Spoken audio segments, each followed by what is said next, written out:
लाडक्या बहिणींसाठी एक महत्त्वाची बातमी आहे।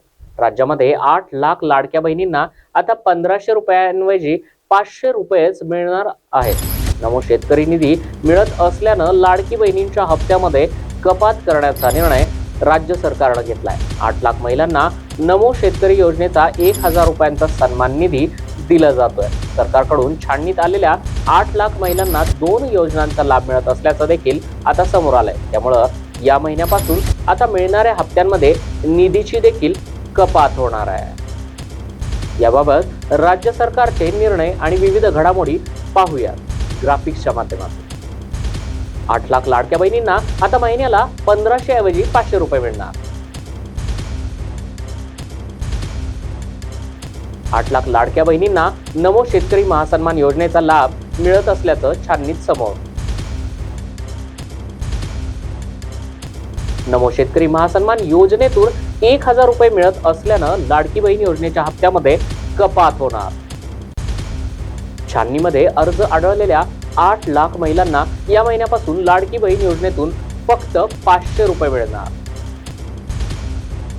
लाडक्या बहिणींनीच प्रश्न विचारले पाहिजेत। ज्या लाडका बहिणींकडून 1500 रुपयांच्या बदल्यात मतं विकत घेतली तर त्या मतांची किंमत आता 500 वरती आलेली आहे, उद्या ती 0 वरती येईल। या राज्याची आर्थिक परिस्थिती अत्यंत गंभीर आहे।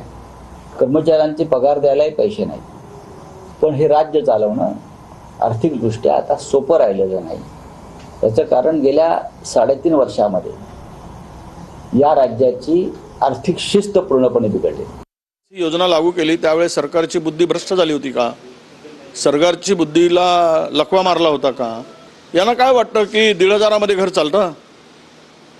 या सरकारच्या या 8 लाख महिलांना 1500 ऐवजी 500 रुपये देत असताना यांच्या दूरदृष्टीची कीव यावी लागते, यांच्या विचाराची कीव करावीशी वाटते। मतासाठी त्यावेळेस सरसकट निर्णय घेतलेत, मतं घेतली आणि आता मात्र योजना गुंडाळण्यासाठी, तिजोरीवरचा ताण कमी करण्यासाठी अशा प्रकारच्या क्लुप्त्या लढवणं हे निंदनीय आहे असं मी मानतो।